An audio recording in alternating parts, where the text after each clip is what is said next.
한겨울 응급실 자동문이 열리자 차가운 바람과 함께 허름한 점퍼를 입은 노인이 들어왔습니다. 낡은 운동화는 젖어 있었고 기침 소리가 로비 전체를 울렸습니다. 어디 아프신 거예요? 보험증 있어요? 접수 직원의 목소리는 차갑기만 했습니다.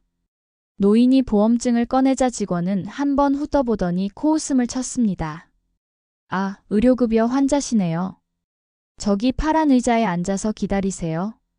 한 3시간은 걸릴 거예요. 그런데 바로 그때 응급실 문이 다시 열렸습니다. 정장 차림의 중년 남자가 부인과 함께 들어왔습니다. 같은 접수 직원이 벌떡 일어나며 완전히 달라진 목소리로 말했습니다. 어서 오세요. VIP실로 바로 모시겠습니다. 원장님이 직접 기다리고 계셔요. 노인은 그 광경을 말없이 지켜봤습니다. 그의 주먹이 서서히 떨렸지만 아무도 그것을 눈치채지 못했습니다. 도대체 이 노인은 누구일까요? 그리고 왜 그의 눈에는 말할 수 없는 슬픔이 서려 있을까요? 시청 전에 구독과 좋아요 한번 눌러주세요. 여러분은 지금 어디에서 보고 계신가요? 댓글로 남겨주시면 다음 이야기 속에 반영하겠습니다. 그럼 편안하게 시청하시고 오늘도 행복한 하루 보내세요. 12월 마지막 주 새벽 2시 미래종합병원 응급실. 형광등만이 차갑게 내려앉은 공간에 한 노인이 들어섰습니다. 68세 한재호, 색바랜 점퍼와 낡은 운동화 차림이었습니다. 기침이 터져나올 때마다 그의 등이 굽어졌고 손등으로 입을 가리는 손가락엔 세월의 주름이 깊게 패여 있었습니다. 로비 바닥에는 광택제 냄새가 진하게 배어 있었고 형광등 불빛은 차갑고 무정했습니다. 접수 직원은 모니터 화면만 바라보고 있었습니다. 마니큐어가 발라진 손가락이 키보드를 두드리는 소리가 딱딱하게 울렸습니다. 재호가 다가와도 고개조차 들지 않았습니다. 어떻게 오셨어요? 목소리에는 온기라곤 찾아볼 수 없었습니다. 마치 물건을 확인하듯 기계적이었습니다. 재호가 천천히 입을 열려는 순간 기침이 다시 터져나왔습니다. 그 소리가 로비 천장에 메아리 쳤습니다. 보험 환자세요? 그럼 대기표 뽑으시고 저쪽에 앉으세요. 지금 대기 환자가 15명이니까 한 2시간은 기다리셔야 할 거예요. 말이 끝나기 무섭게 직원은 다른 일에 몰두했습니다. 재호를 본 것은 고작 3초였습니다. 대기표 발급기에서 나온 종이는 차갑고 얇았습니다. 붉은 숫자가 재호의 눈에 아프게 박혔습니다. 재호가 지정된 파란 플라스틱 의자에 앉자 의자는 차가운 냉기를 그의 등에 전했습니다. 쿠션도 없는 딱딱한 의자였습니다. 주위를 둘러보니 같은 차림의 환자들이 고개를 숙인 채 앉아 있었습니다. 모두들 초라해 보였습니다. 그런데 5분 후 응급실 문이 다시 열렸습니다. 이번에는 바람이 아니라 향기가 먼저 들어왔습니다. 비싼 향수 냄새였습니다. 양복 정장을 차려입은 50대 중년 남자가 부인의 팔을 부축하며 들어왔습니다. 남자의 구두는 반짝반짝 빛났고 여자의 핸드백은 명품이었습니다. 어서 오세요. 같은 접수 직원이었습니다. 하지만 목소리 톤이 완전히 달랐습니다. 의자에서 벌떡 일어나며 마치 귀한 손님을 맞이하듯 공손한 자세를 취했습니다. VIP실로 바로 모시겠습니다. 원장님께서 직접 진료해드리겠다고 하셨어요. 이쪽으로 오세요. 직원은 앞서서 길을 안내했습니다. 하이힐 소리가 바닥에서 경쾌하게 울렸습니다. 재호는 그 모든 광경을 지켜봤습니다. 같은 사람이 맞나 싶을 정도였습니다. 기침이 또 나오려 했지만 참았습니다. 혹시 시끄럽다고 눈총 받을까 봐서였습니다. 시계바늘이 천천히 움직였습니다. 30분이 흘렀지만 아직 3번밖에 호명되지 않았습니다. 재호는 화장실에 가려고 무거운 몸을 일으켰습니다. 오래 앉아있던 무릎이 욱신거렸습니다. 복도는 길고 어두웠습니다. 형광등 몇 개가 깜빡거리고 있었고 소독약 냄새가 코를 찔렀습니다. 걸음을 옮길 때마다 운동화가 바닥과 마찰하며 내는 소리만 들렸습니다. 그때 앞에서 흰 가운을 입은 여자가 나타났습니다. 수간호사 한정미였습니다. 50대 중반, 20년 넘게 이 병원에서 일하며 쌓은 권위가 걸음걸이에서부터 드러났습니다. 재호를 본 그녀의 눈빛이 순간 차가워졌습니다. 뭘 찾으세요? 목소리는 무뚝뚝했습니다. 마치 경비원이 수상한 사람을 신문하듯 했습니다. 화장실이 어디인지. 재호의 목소리는 기침 때문에 쉬어 있었습니다. 저쪽 끝에 있어요. 정민은 손으로 대충 방향만 가리켰습니다. 그러더니 한 박자 멈춘 후 덧붙였습니다. 그런데 혹시 민원 있으시면 민원실은 1층 저쪽 구석입니다.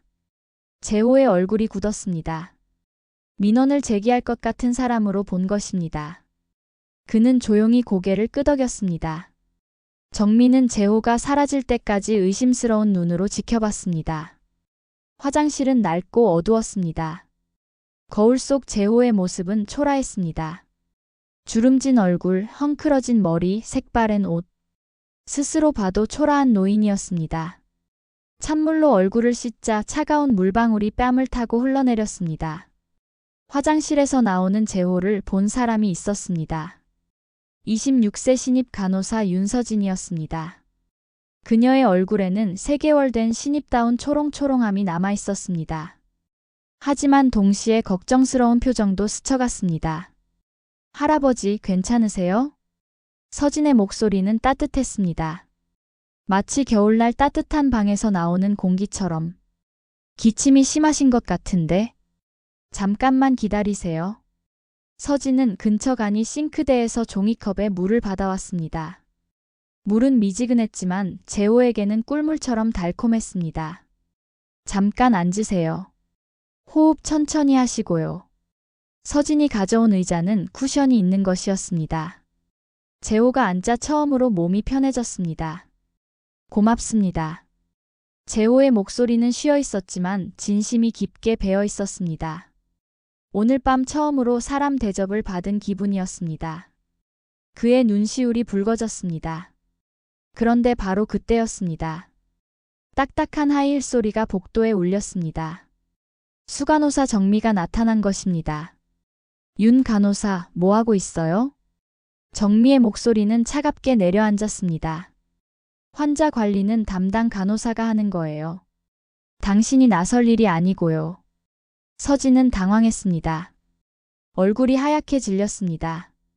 죄송합니다. 서진은 고개를 숙였습니다. 재호는 그 모습을 보며 가슴이 답답해졌습니다. 착한 사람이 오히려 혼나는 상황이었습니다. 일시간이 더 흘렀습니다. 로비의 시계바늘이 새벽 4시를 가리킬 때 드디어 재호의 번호가 불렸습니다. 15번. 그 숫자가 스피커에서 메마르게 울렸습니다. 진료실 문고리는 차가웠습니다. 안으로 들어서자 소독약 냄새가 더 진했습니다. 의사는 모니터만 쳐다보고 있었습니다. 재호를 보지도 않았습니다. 어디가 아프세요? 기계적인 질문이었습니다. 기침이 계속 나고 감기네요. 진료는 5분도 걸리지 않았습니다. 청진기를 대는 시간은 고작 30초. 의사는 여전히 재호의 얼굴을 제대로 보지 않았습니다. 감기약 드시고 3일 후에도 기침 나면 다시 오세요. 처방전이 프린터에서 나오는 소리만 들렸습니다. 재호는 병원을 나섰습니다. 새벽 공기는 더욱 차가웠습니다. 그런데 마지막으로 한 곳을 바라봤습니다. 로비 정면 벽이었습니다. 그곳에는 아무것도 걸려있지 않았습니다. 네모난 흔적만 희미하게 남아 있었습니다. 오랫동안 무언가가 걸려있던 자리였습니다. 재호는 그 빈 공간을 오랫동안 바라봤습니다. 그의 눈에는 말할 수 없는 슬픔이 가득했습니다. 입술이 미세하게 떨렸습니다. 내가 세운 이 병원이 이렇게 변했단 말인가?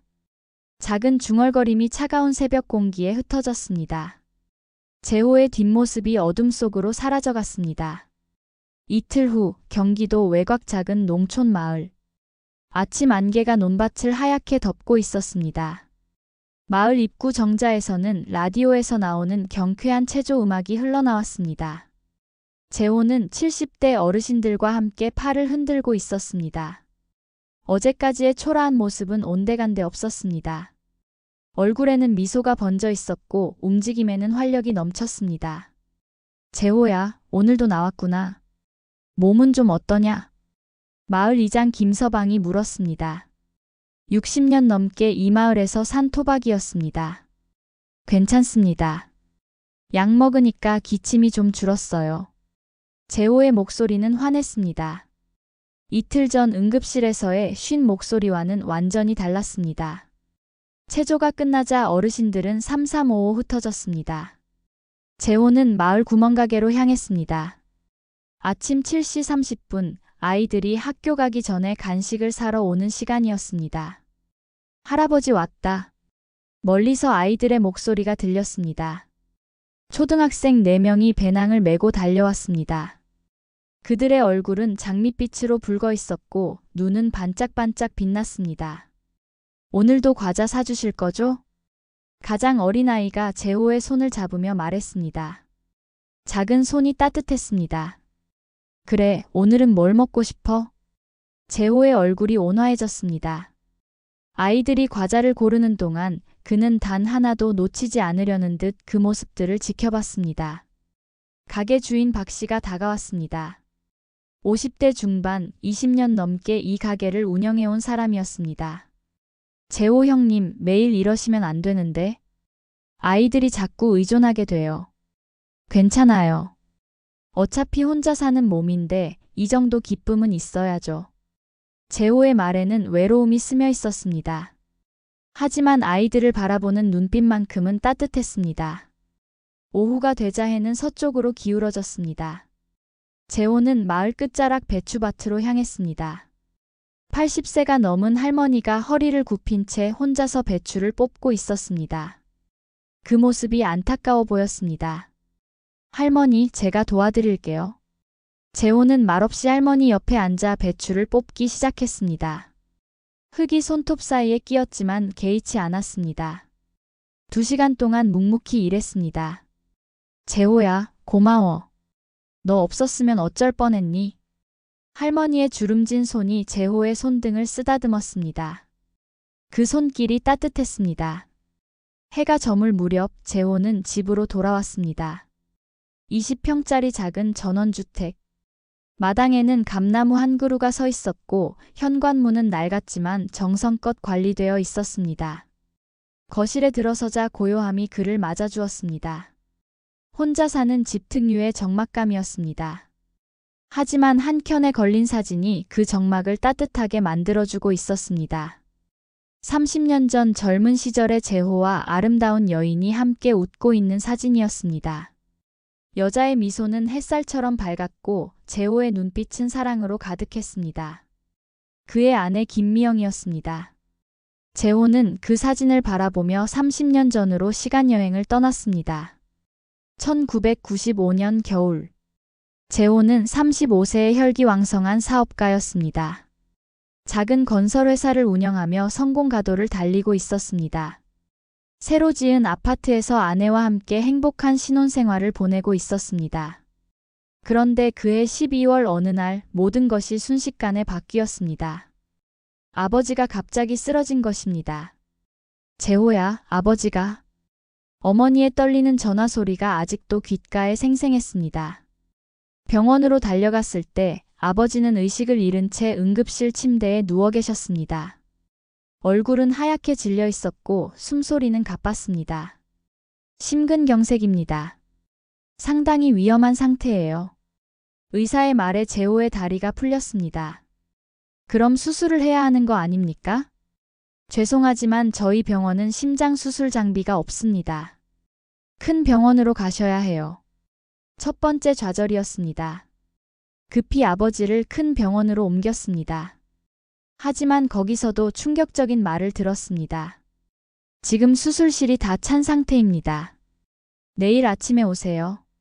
그럼 아버지는 어떻게 하라는 겁니까? 일단 기다리셔야죠. 응급 환자가 계속 들어오고 있어서. 결국 아버지는 제때 수술을 받지 못하고 새벽에 세상을 떠났습니다. 골든타임을 놓친 것입니다. 장례식장은 국화꽃 향기로 가득했습니다. 재호는 관 앞에서 무릎을 꿇고 울었습니다. 아내 미영이 그의 등을 쓰다듬어 주었지만 후회와 자책감은 사라지지 않았습니다. 여보, 나 병원 하나 지을 거야. 장례를 치른 후 집으로 돌아와서 재호가 한 말이었습니다. 갑자기 왜 그래요? 미영이 놀란 눈으로 물었습니다. 아버지 같은 분들이 더 이상 이런 일 당하면 안 돼. 돈이 없어도 늦은 시간이어도 누구나 편하게 올 수 있는 병원을 만들 거야. 재호의 눈에는 결연한 의지가 타오르고 있었습니다. 좋아요. 우리 함께 해요. 미영은 남편의 손을 꽉 잡았습니다. 그녀의 눈에도 같은 의지가 빛나고 있었습니다. 그렇게 시작된 것이 현재의 미래종합병원이었습니다. 재호는 자신의 모든 재산을 털어서 투자했습니다. 설계부터 시공까지 직접 관리했습니다. 개원을 앞두고 병원 로비에 걸 위호를 준비할 때였습니다. 미영이 직접 붓을 들었습니다. 뭘 쓸까? 환자는 먼저. 미영의 글씨체는 우아했습니다. 먹물이 한지에 스며들며 만들어낸 글씨는 마치 살아있는 것 같았습니다. 환자가 무엇보다 먼저라는 뜻이야. 돈도 권력도 아닌 환자 말이야. 개원 첫날부터 재호의 병원은 달랐습니다. 보험 환자든 일반 환자든 똑같이 대했습니다. 밤늦게 와도 돈이 없어도 일단 치료부터 했습니다. 치료비는 나중에 주셔도 됩니다. 건강이 먼저니까요. 재호는 늘 그렇게 말했습니다. 하지만 아내 미영은 5년 전에 세상을 떠났습니다. 암이었습니다. 아이러니하게도 자신이 세운 병원에서 마지막을 맞았습니다. 재호는 그 충격으로 병원 운영에서 손을 뗐습니다. 전문 경영진에게 맡기고 시골로 내려온 것입니다. 재호는 아내의 사진을 쓸쓸히 바라봤습니다. 사진 속 미영은 여전히 환하게 웃고 있었습니다. 여보, 우리가 만든 병원이 많이 변했어. 예전 같지 않아. 그의 목소리는 깊은 실망으로 떨리고 있었습니다. 아내의 사진이 흐릿하게 보였습니다. 눈물 때문이었습니다. 며칠 뒤 재호는 다시 병원을 찾았습니다. 이번엔 옷장에서 가장 좋은 정장을 꺼내 입었습니다. 진한 네이비 색깔의 양복에 하얀 와이셔츠, 그리고 반짝이는 구두까지. 거울 속 재호는 완전히 다른 사람 같았습니다. 하지만 재호의 진짜 목적은 치료가 아니었습니다. 자신이 세운 병원이 정말로 변했는지, 그 변화의 정도가 어느 정도인지 직접 확인하고 싶었습니다.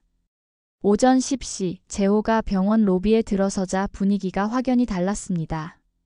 정장 차림의 그를 본 직원들의 눈빛이 달라졌습니다. 존중하는 시선이었습니다. 어서 오세요. 무엇을 도와드릴까요? 접수 직원이 의자에서 일어나며 공손하게 인사했습니다. 며칠 전과는 180도 다른 태도였습니다. 목소리에는 정중함이 가득했습니다. 내과 진료 받고 싶은데요. 예약하셨나요? 잠깐의 침묵. 재호가 고개를 젓자 직원은 즉시 덧붙였습니다. 아, 괜찮습니다. 오늘 중으로는 충분히 가능해요. 잠깐만 기다려주세요. 컴퓨터 키보드를 두드리는 소리가 경쾌했습니다. 5분도 안 되어 재호의 이름이 불렸습니다. 며칠 전 이 시간을 기다렸던 것과는 천지 차이였습니다. 진료실로 향하는 복도가 다르게 느껴졌습니다. 같은 복도였지만 이번에는 직원들이 고개를 숙여 인사했습니다. 진료실 문을 노크하고 들어서자 의사 강도연이 일어나 맞아주었습니다. 40대 초반 명문의대를 나와 실력은 인정받지만 환자를 돈으로만 보는 의사였습니다. 어서 오세요. 편하게 앉으세요. 도연의 목소리는 정중했습니다. 하지만 재호를 훑어보는 시선이 심상치 않았습니다. 옷차림을 보고 경제력을 가늠하는 눈빛이었습니다. 어디가 불편하세요?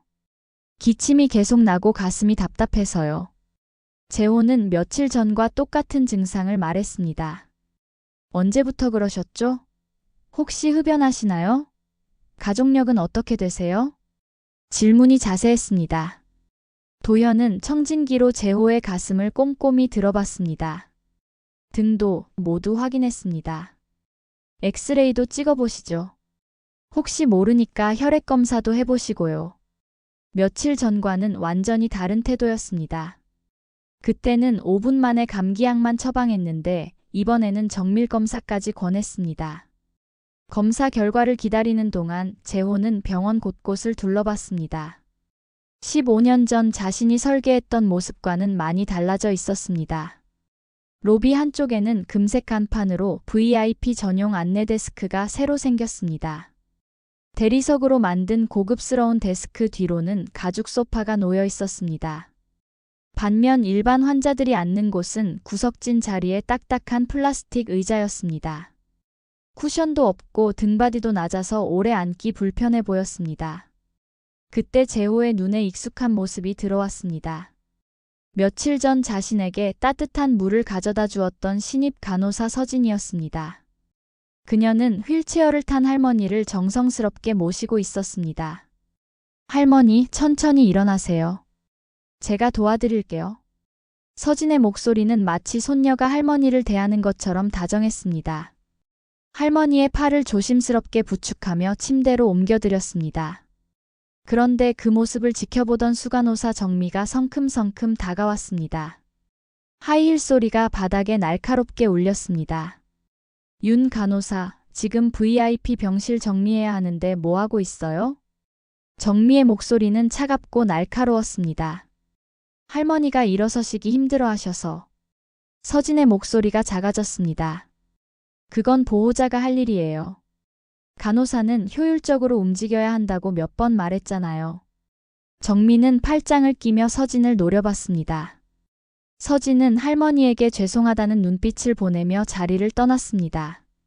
할머니는 혼자 휠체어에서 일어서려다 몸이 휘청거렸습니다. 아무도 도와주지 않았습니다. 재호는 그 광경을 보며 주먹을 꽉 쥐었습니다. 손톱이 손바닥을 파고들 정도였습니다. 검사 결과가 나왔습니다. 도현은 의자를 당겨 앉으며 친절하게 설명해 주었습니다. 다행히 큰 이상은 없으세요. 기관지가 조금 예민한 상태인데 좋은 약으로 처방해 드릴게요. 이 약은 최신 제품입니다. 2주치 드시면 완전히 좋아지실 거예요. 며칠 전에는 감기약 3일치만 줬던 것과 정반대였습니다. 다음 날 재호는 또 다른 실험을 해봤습니다. 이번에는 평상복 차림이었습니다. 백화점에서 파는 브랜드 옷이었지만 비싸 보이지는 않았습니다. 반응은 예상했던 대로였습니다. 정장 차림일 때보다는 차가웠지만 허름한 옷일 때보다는 나았습니다. 대기 시간도 중간 정도였습니다. 재호는 일주일 동안 매일 다른 옷차림으로 병원을 찾았습니다. 철저한 실험이었습니다. 월요일 작업복 차림으로 갔을 때는 대기 시간이 3시간이었습니다. 접수 직원은 고개도 제대로 들지 않았고 의사는 5분 만에 진료를 끝냈습니다. 이런 증상은 흔한 감기예요. 약 드시고 쉬세요. 청진기도 대충 대고 목도 제대로 보지 않았습니다. 재호가 뭔가 더 물어보려 하자 의사는 이미 다음 환자를 부르고 있었습니다. 화요일 평범한 트레이닝복을 입고 갔을 때는 1시간 30분을 기다렸습니다. 진료 시간은 10분 정도였습니다. 기침이 언제부터 나셨어요? 약 드시고 며칠 더 지켜보세요. 성의 없는 진료였지만 최소한 환자를 쳐다보기는 했습니다. 수요일 깔끔한 셔츠와 바지를 입고 갔을 때는 1시간을 기다렸습니다. 진료는 15분 정도 받았습니다. 혹시 다른 불편한 곳은 없으세요? 의사가 추가 질문을 해주었습니다. 목요일 명품 브랜드 셔츠를 입고 갔을 때는 30분만 기다렸습니다. 진료 시간은 20분이었고 추가 검사도 권유받았습니다. 혹시 정기적으로 건강검진 받으세요? 예방이 중요하거든요. 금요일 고급 양복을 입고 갔을 때는 거의 바로 들어갔습니다. 진료는 30분 이상 받았고 의사가 직접 생활 습관까지 조언해 주었습니다. 스트레스 관리도 중요해요. 취미 활동 같은 것도 하시고요. 복장에 따른 대우의 차이가 명확했습니다. 재호는 이 모든 것을 꼼꼼히 기록했습니다. 가장 충격적인 순간은 토요일 오후였습니다. 재호는 일부러 지팡이를 짚고 허리를 굽힌 채 병원에 들어갔습니다. 더 늙어 보이게 하기 위해서였습니다. 접수대 앞에 줄을 서 있는데 뒤에서 온 30대 부부가 재호를 거침없이 밀어냈습니다. 할아버지, 저희가 급해서요. 양해 부탁드려요. 남자의 목소리에는 미안함보다는 당연하다는 듯한 어조가 깔려 있었습니다. 여자도 재호를 귀찮다는 듯 쳐다봤습니다. 재호가 뭐라고 말할 틈도 주지 않고 그들은 앞으로 갔습니다. 더 놀라운 것은 접수 직원의 반응이었습니다. 네, 어서 오세요. 뭘 도와드릴까요? 자연스럽게 그들을 먼저 접수해주는 것이었습니다. 재호는 한 걸음 뒤로 밀려난 채 그 모습을 지켜볼 수밖에 없었습니다. 가슴 아픈 모자의 이야기. 더 가슴 아픈 일도 있었습니다. 어린아이를 안고 온 20대 후반의 젊은 엄마가 있었습니다. 아이는 열이 심하게 나서 보채고 있었습니다. 엄마의 얼굴은 걱정으로 가득했습니다. 죄송한데 아이가 열이 너무 심해서 좀 급한데 먼저 봐주실 수 없을까요? 엄마의 목소리는 간절했습니다. 아이를 달래느라 목소리도 쉬어 있었습니다. 죄송해요. 순서대로 하셔야 해요. 응급 상황이면 응급실로 가세요. 접수 직원의 대답은 차갑고 기계적이었습니다. 아이가 아파하는 것도 보이지 않는다는 듯 했습니다. 그런데 바로 그때 병원 입구에서 고급 승용차가 멈춰섰습니다. 운전기사가 문을 열어주며 50대 남자가 내렸습니다. 명품 코트를 입고 있었고 비서로 보이는 여자가 따라왔습니다. 잠깐만 기다려주세요. VIP 환자 먼저 처리하고 오겠습니다. 접수 직원이 벌떡 일어나며 말했습니다. 아이 엄마는 힘없이 의자에 주저앉았습니다. 아이는 계속 울고 있었는데도 아무도 신경 쓰지 않았습니다. 재호는 그 모습을 보며 숨이 막힐 것 같았습니다. 이게 자신이 꿈꿨던 병원의 모습일까요? 원무과에서 수납을 할 때도 차별은 계속됐습니다. 재호가 의료급여증을 내밀자 직원은 한숨을 쉬며 말했습니다. 서류 검토하는데 시간이 좀 걸릴 거예요. 저쪽에서 기다리세요. 하지만 일반 환자들은 바로바로 처리해 주었습니다.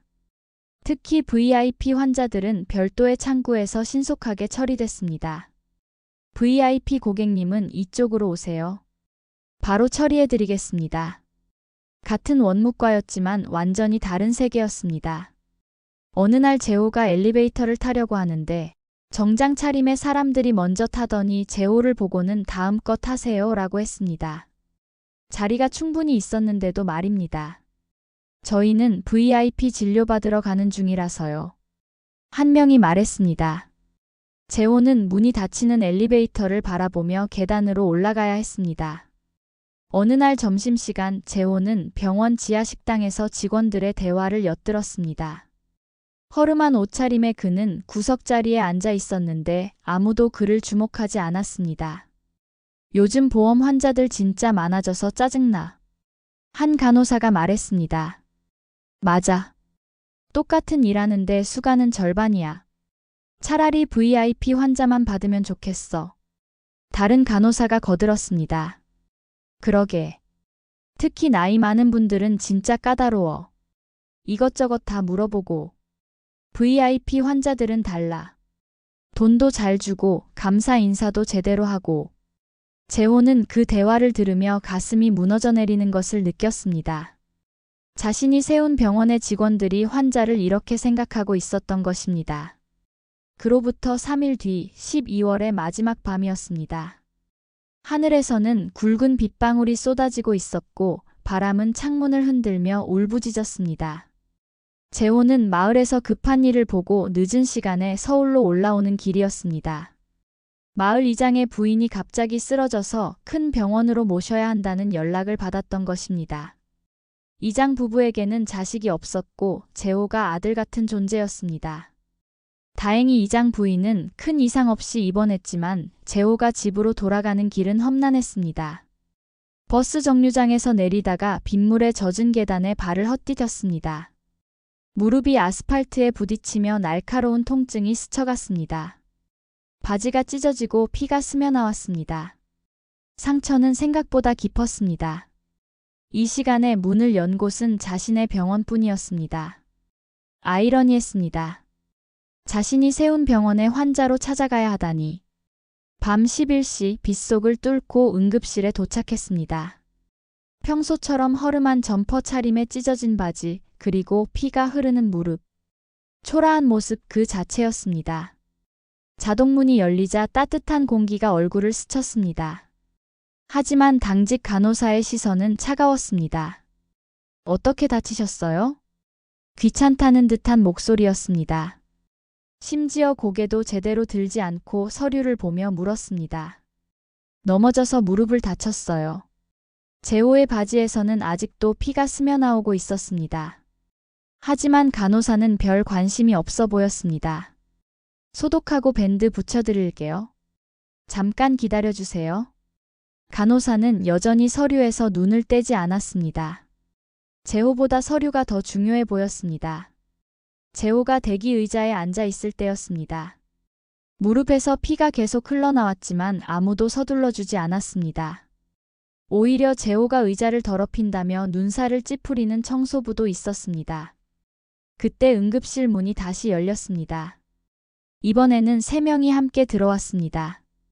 70대 할머니, 30대 여성, 그리고 5살 정도의 남자아이였습니다.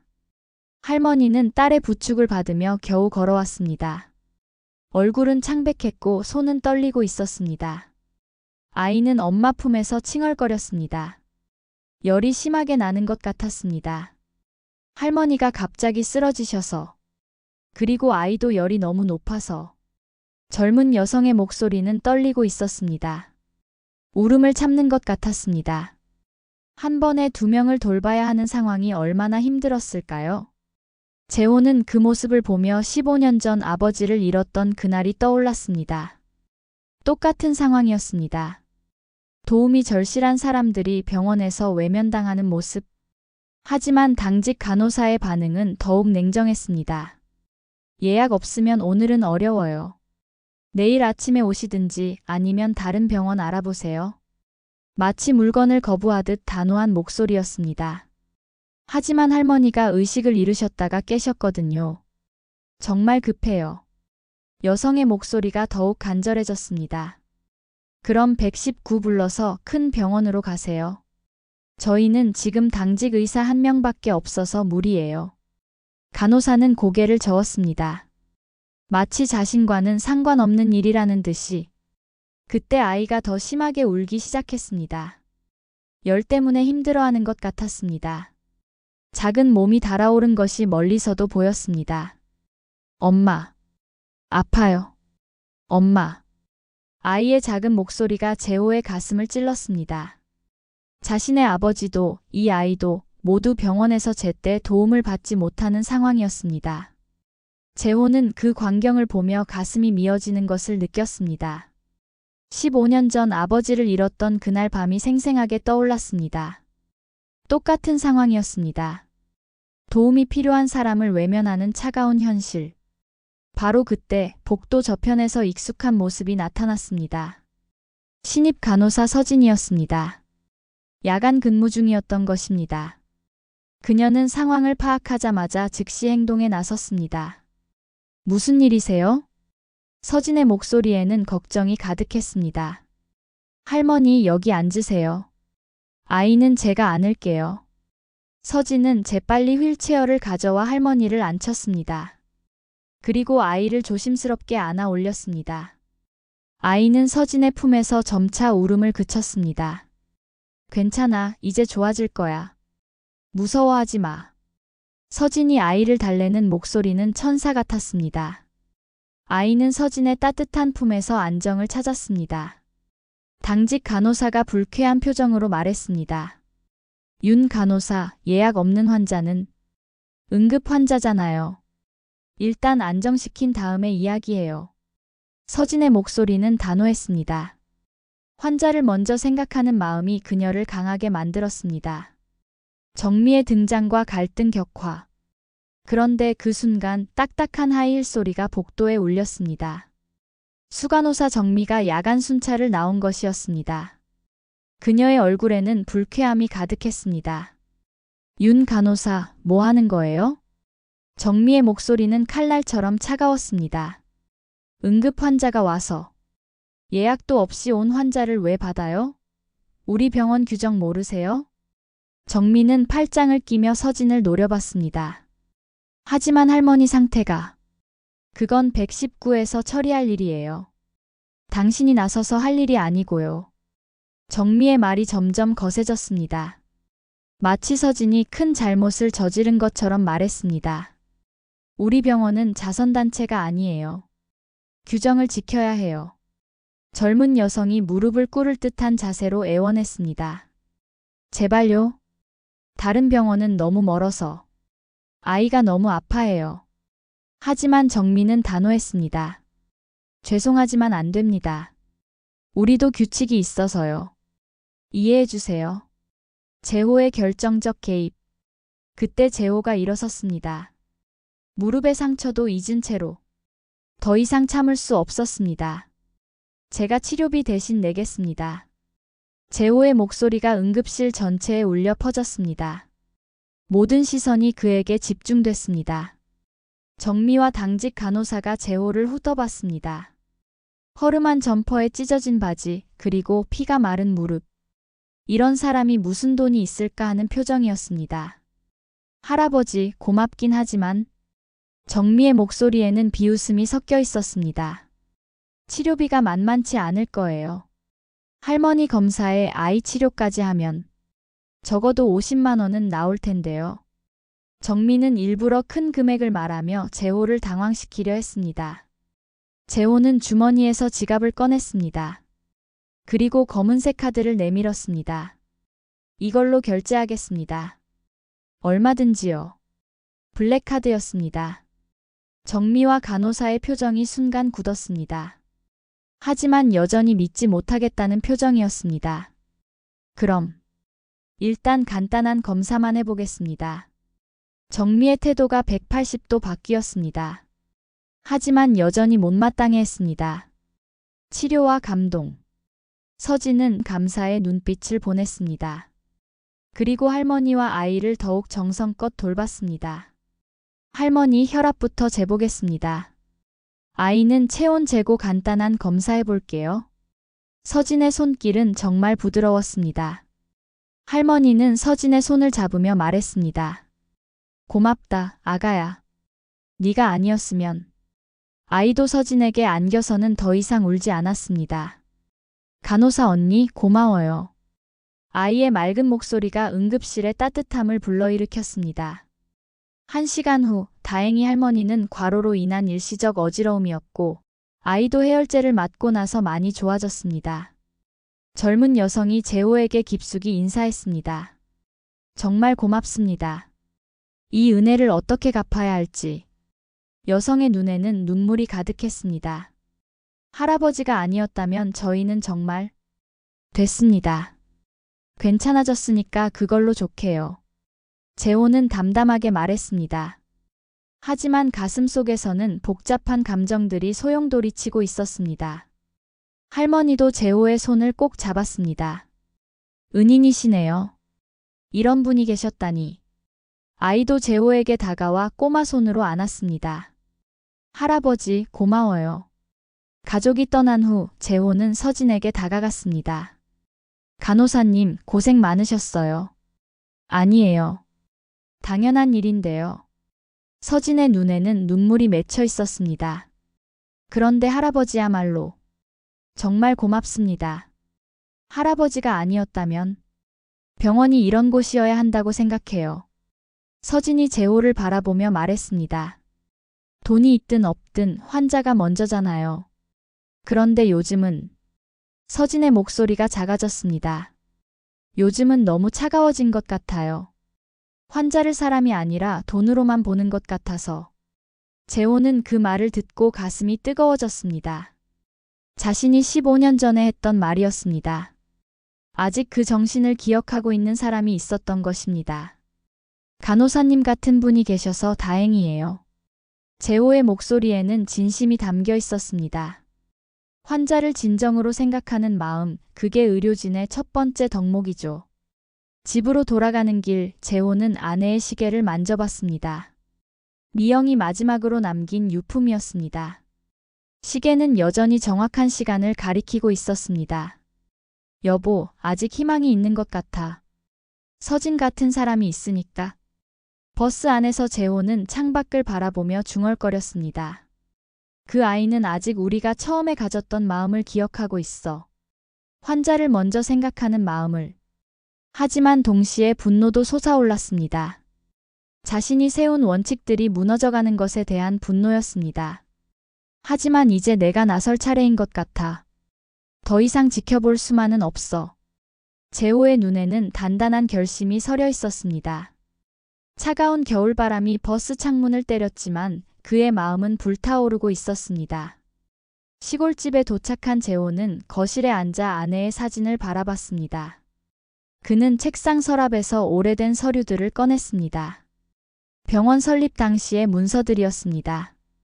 그 중에는 자신이 직접 쓴 경영 철학도 있었습니다. 환자는 먼저다. 그들의 아픔을 내 아픔으로 생각하고 그들의 가족을 내 가족처럼 대하자. 재호는 그 글을 다시 읽으며 눈물을 흘렸습니다. 그리고 단단히 결심했습니다. 이제 내가 직접 나서야겠어. 병원을 원래 모습으로 되돌려놔야 해. 1월 15일 미래종합병원 창립 20주년 기념식. 병원 최고층 대회의실은 축제 분위기로 가득했습니다. 천장에는 화려한 샹들리에가 걸려 있었고 벽면에는 창립 20주년 축하 현수막이 펄럭였습니다. 원형 테이블마다 하얀 테이블보가 깔려 있었고 그 위에는 고급 꽃꽂이와 은색 촛대가 놓여 있었습니다. 공기 중에는 향기로운 꽃향기와 고급 향수 냄새가 섞여 있었습니다. 임원들과 주요 의료진들이 정장과 드레스를 차려입고 모여 있었습니다. 모두들 만족스러운 표정이었습니다. 성공적인 해였다는 자축 분위기가 역력했습니다. 병원장 이성민이 연단에 올라섰습니다. 50대 후반 경영학 석사 출신의 전문 경영인이었습니다. 그는 마이크를 잡고 자신 있게 말했습니다. 존경하는 임직원 여러분, 오늘은 우리 병원이 창립 20주년을 맞는 뜻깊은 날입니다. 박수 소리가 회의실을 가득 채웠습니다. 올해 우리 병원의 매출이 전년 대비 20% 증가했습니다. 더 큰 박수가 이어졌습니다. 임원들의 얼굴에는 뿌듯함이 가득했습니다. 특히 VIP 진료 서비스 확대로 고부가가치 환자 유치에 크게 성공했어요. 일반 환자 대비 수익률이 3배 높아졌거든요. 재무이사 김철수가 일어서며 박수를 쳤습니다. 병원장님 덕분입니다. 내년에는 더욱 발전된 모습을 보여드리겠습니다. 성민이 계속 말했습니다. VIP 병실을 현재의 2배로 늘릴 예정이고 일반 환자 대기시간 단축을 위해 예약제를 더욱 강화하겠습니다. 수간호사 정미가 손을 들었습니다. 그녀의 얼굴에는 자신감이 넘쳤습니다. 병원장님, 말씀 중에 한 말씀 드려도 될까요? 네, 얼마든지 하세요. 예약 없는 응급 환자들 때문에 업무 효율이 많이 떨어지고 있어요. 특히 의료급여 환자들은 더 엄격하게 관리해야 할 것 같습니다. 몇몇 간호사들이 고개를 끄덕였습니다. 정말 좋은 지적입니다. 성민이 고개를 끄덕였습니다. 수익성 향상을 위해서는 선택과 집중이 필요하죠. 우리는 자선단체가 아니니까요. 의사 도연도 거들었습니다. 맞습니다. 환자도 우리가 선별해서 받아야 합니다. 질 높은 의료 서비스를 제공하려면 그래야죠. 의료진의 시간과 노력도 한정되어 있으니까요. 다른 의사가 덧붙였습니다. VIP 환자들은 치료 후 만족도도 높고 추천도 많이 해주시거든요. 간호팀장이 일어섰습니다. 저희도 현실적으로 말씀드리면 VIP 환자 1명이 일반 환자 5명보다 관리하기 편해요. 불만도 적고 협조도 잘해주시거든요. 그렇죠. 경제적 여유가 있는 분들은 의료진에 대한 신뢰도도 높아요. 원무과장도 말을 보탰습니다. 수납 측면에서도 VIP 환자들은 연체나 미수급 문제가 거의 없습니다. 반면 의료급여 환자들은 그는 말을 흐렸지만 모든 사람이 그 뜻을 알 수 있었습니다. 회의실은 자화자찬과 냉정한 현실론으로 가득했습니다. 모든 사람들이 자신들의 성과에 취해 있었고 환자를 수익의 관점에서만 바라보고 있었습니다. 그런데 바로 그때였습니다. 똑똑똑. 회의실 문을 두드리는 소리가 들렸습니다. 모든 대화가 멈췄습니다. 시선이 일제히 문 쪽으로 향했습니다. 누가 이 시간에 올까요? 성민이 의아해했습니다. 혹시 언론사 기자들인가? 누군가 말했습니다. 문이 천천히 열리며 한 노인이 모습을 드러냈습니다. 평소와 같은 허름한 점퍼 차림의 제호였습니다. 그의 등은 약간 굽어 있었고 걸음걸이는 느렸습니다. 하지만 눈빛만큼은 형형이 빛나고 있었습니다. 회의실의 공기가 순간 얼어붙었습니다. 화려한 파티장에 어울리지 않는 손님이었습니다. 고급스러운 정장과 드레스 사이로 들어온 허름한 노인의 모습은 충격적이었습니다. 보안 요원이 허둥지둥 달려왔습니다. 얼굴이 빨갛게 달아올랐습니다. 죄송합니다. 어떻게 여기까지? 여기는 관계자 외 출입금지 구역입니다. 지금 중요한 회의 중이니까 나가주세요. 보안 요원의 목소리는 당황스러웠습니다. 어떻게 경비를 뚫고 여기까지 올라왔을까? 하지만 제호는 멈추지 않았습니다. 천천히 그러나 확고한 걸음으로 회의 테이블을 향해 걸어갔습니다. 그의 얼굴에는 흔들림이 없었습니다. 제호의 낡은 운동화가 카펫 위에서 내는 소리만이 조용한 회의실을 채웠습니다. 모든 사람들이 숨을 죽이고 그를 바라봤습니다. 성민이 짜증스럽게 일어섰습니다. 보안이 왜 이래요? 어르신, 여기는 중요한 회의 중입니다. 들어오시면 안 되는 곳이에요. 하지만 제호는 대답하지 않았습니다. 대신 회의 테이블 앞까지 걸어와 멈춰 섰습니다. 그리고 주머니에서 무언가를 꺼냈습니다. 그것은 작은 액자였습니다. 한지의 먹으로 쓰인 휘호였습니다. 환자는 먼저라는 글씨가 또렷하게 적혀 있었습니다. 붓글씨는 우아했지만 강인함이 느껴졌습니다. 제호는 그 액자를 테이블 중앙에 조용히 올려놓았습니다. 액자가 테이블에 닿는 작은 소리가 조용한 회의실에 울렸습니다. 모든 사람들의 시선이 그 액자에 집중됐습니다. 촛불조차 꺼질 것 같은 정적이 흘렀습니다. 이게 뭔지 아십니까? 제호의 목소리는 조용했습니다. 하지만 그 조용함 속에는 뭔가 무서운 힘이 숨어 있었습니다. 모든 사람들이 당황했습니다. 갑자기 나타난 노인이 뭘 하는 건지 아무도 이해할 수 없었습니다. 저 사람 뭐야? 정신이 이상한 건 아니야? 보안은 뭘 하고 있어? 몇몇이 웅성거리기 시작했습니다. 성민이 화를 내며 말했습니다. 보안 요원, 이분을 즉시 밖으로 모셔드려. 하지만 제호는 꿈쩍하지 않았습니다. 오히려 더욱 당당한 자세로 서 있었습니다. 그런데 바로 그 순간 이사회 멤버 중 한 명이 의자를 박차고 벌떡 일어났습니다. 재무이사 김철수였습니다. 그의 얼굴은 순식간에 창백해졌습니다. 김철수는 제호를 알아본 것입니다. 20년 전 병원 설립 당시부터 함께 일했던 사람이었거든요. 회장님. 김철수의 외침이 회의실을 뒤흔들었습니다. 마치 폭탄이 터진 것 같았습니다. 웅성거림이 순간 멈췄습니다. 모든 사람들의 얼굴이 하얗게 질렸습니다. 회장님이라는 단어가 회의실 전체를 얼려버렸습니다. 믿을 수 없는 현실. 회장님이라니. 설마 그분이. 그의 목소리는 떨리고 있었습니다. 다른 임원들도 서로 눈빛을 주고받았습니다. 설마 했던 일이 현실이 된 것입니다. 한재호 회장님이 돌아가셨다고 들었는데 누군가 작은 목소리로 중얼거렸습니다. 재호는 차분하게 그러나 힘있게 말했습니다. 제가 한재호입니다. 이 병원을 세운 사람이죠. 그 말과 함께 회의실이 완전히 얼어붙었습니다. 샹들리의 소리조차 들리지 않을 정도로 조용했습니다. 누구도 숨소리조차 내지 않았습니다. 몇몇 사람들은 의자에서 일어서려다가 다시 주저앉았습니다. 다리에 힘이 풀린 것입니다. 정민은 얼굴이 새하얗게 변해서 입술조차 파래졌습니다. 도현은 식은땀을 흘리며 테이블을 움켜잡았습니다.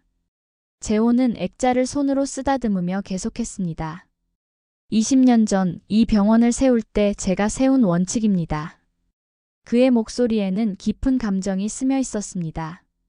환자가 먼저. 돈도 권력도 지위도 아닌 환자가 먼저라고요. 아무도 대답하지 못했습니다.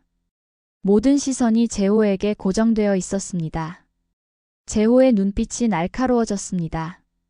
그런데 지금은 뭐가 먼저입니까? 재호의 목소리가 점점 높아지기 시작했습니다. 매출입니까? 수익률입니까? VIP 환자입니까? 정미와 도현은 고개를 들지 못했습니다. 손이 떨리고 있었습니다. 재호는 한 명 한 명을 천천히 바라보며 말했습니다. 그의 시선은 마치 칼날 같았습니다. 지난 한 달 동안 제가 이 병원을 지켜봤습니다. 회의실의 공기가 더욱 무거워졌습니다.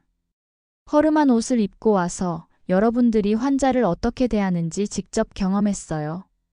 몇몇 사람들이 뒤를 돌아보며 서로 눈빛을 주고받았습니다. 혹시 자신들이 무례하게 대했던 그 노인이? 보험 환자는 3시간을 기다리게 하고 VIP는 바로 모시고 같은 병, 같은 증상인데 옷차림에 따라 진료 시간이 달라지고 재호의 목소리가 떨리기 시작했습니다. 분노와 슬픔이 섞인 떨림이었습니다. 도현이 변명하려 했습니다. 회장님, 저희도 효율성을 생각해서. 효율성? 재호의 목소리가 회의실을 가득 채웠습니다. 응급실에 온 할머니와 아픈 아이를 내쫓으려 한 것도 효율성입니까? 정미의 얼굴이 새하얗게 변했습니다. 그날 밤의 일이 떠올랐기 때문입니다. 예약 없다고, 돈 없다고, 초라한 옷차림이라고 환자를 차별한 것도 효율성입니까? 성민이 또 변명하려 했습니다. 회장님, 현실적으로. 재호의 눈에서 불길이 타올랐습니다. 환자를 돈으로만 보는 것이 현실적인 겁니까? 병원이 장사하는 곳입니까? 마지막 일갈. 재호는 액자를 다시 들어 올렸습니다. 그의 손이 미세하게 떨리고 있었습니다. 이 글씨는 제 아내가 썼습니다. 그의 목소리에 깊은 슬픔이 배어났습니다. 환자가 먼저. 그게 이 병원의 존재 이유였어요. 아버지를 잃고 나서 다짐했던 것이었어요. 재호의 눈에 눈물이 맺혔습니다. 누구나 편하게 와서 치료받을 수 있는 병원. 돈이 없어도, 늦은 시간이어도, 초라한 모습이어도 따뜻하게 맞아주는 곳. 그의 목소리가 더욱 떨렸습니다. 그런데 여러분은 언제부터 그걸 잊어버렸습니까?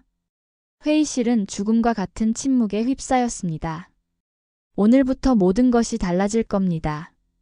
재호의 마지막 선언이 회의실에 메아리 쳤습니다. 이 병원은 다시 환자를 위한 병원이 될 거예요. 일주일 후 병원장실에서 재호가 인사명령서에 도장을 찍고 있었습니다. 의사 도현이 첫 번째로 불려왔습니다. 얼굴은 창백했고 식은땀이 맺혀 있었습니다. 도현 씨, 공공병원으로 파견 근무하게 됩니다. 제가 뭘 잘못했다고. 환자를 돈으로만 봤잖아요. 공공병원에서 진짜 의사가 뭔지 배워오세요. 수간호사 정미의 차례였습니다. 수간호사직에서 해임됩니다. 20년 동안 이 병원에서 20년 동안 배워야 할 걸 못 배운 거예요. 처음부터 다시 시작하세요. 병원장 성민도 물러나게 됐습니다. 매출만 생각하는 경영자는 필요 없어요. 하지만 서진에게는 따뜻했습니다. 서진 씨, 교육 담당 수간호사로 일하게 될 거예요. 새 간호사들에게 진짜 간호가 뭔지 가르쳐 주세요. 서진의 눈에 눈물이 흘렀습니다. 고맙습니다. 최선을 다하겠습니다. 재호는 병원 곳곳을 바꿔나갔습니다. 로비에 노인 전용 의자와 아이들 놀이 공간을 만들었습니다. 그리고 가장 눈에 띄는 곳에 아내의 휘고를 다시 걸었습니다. 매주 금요일 직원 교육도 시작했습니다. 환자는 우리의 고객이 아니라 가족입니다. 내 가족을 대하듯 정성껏 모시세요. 한 달 만에 병원 전체가 달라졌습니다. 예약 없는 환자도 정중하게 대했고 보험 환자와 일반 환자를 차별하지 않았습니다. 매출은 약간 줄었지만 재호는 상관없었습니다. 돈은 환자를 잘 돌보면 자연스럽게 따라와요. 3개월 후 따뜻한 봄이 찾아왔습니다. 재호가 병원 로비를 걸어가자 직원들이 환하게 인사했습니다. 로비에서는 아이들이 즐겁게 놀고 있었고 노인들은 편안하게 쉬고 있었습니다. 할아버지. 3개월 전 밤에 열이 나서 왔던 아이가 달려왔습니다. 할아버지 덕분에 이제 병원이 무섭지 않아요. 아이가 재호의 품에 안겼습니다. 서진이 다가왔습니다. 회장님, 오늘 환자 만족도가 98점 나왔어요. 점수보다 중요한 건 환자들의 미소예요. 재호는 로비 정면의 휘호를 바라봤습니다.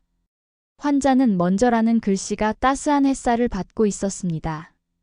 주머니에서 아내의 시계를 꺼내 바라봤습니다. 여보, 이제야 우리가 꿈꿨던 병원이 돌아왔어. 그날 저녁 시골집으로 돌아간 재호를 아이들이 맞아주었습니다. 할아버지, 오늘도 서울 다녀왔어요? 응, 좋은 일 하고 왔어. 아이들과 웃으며 집으로 향하는 재호의 뒷모습이 석양에 물들어 있었습니다.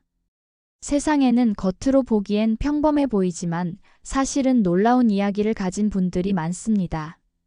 오늘도 여러분 곁에 그런 분이 계실지도 모릅니다. 다음에도 더 감동적인 이야기로 찾아뵙겠습니다. 시청해 주셔서 고맙습니다.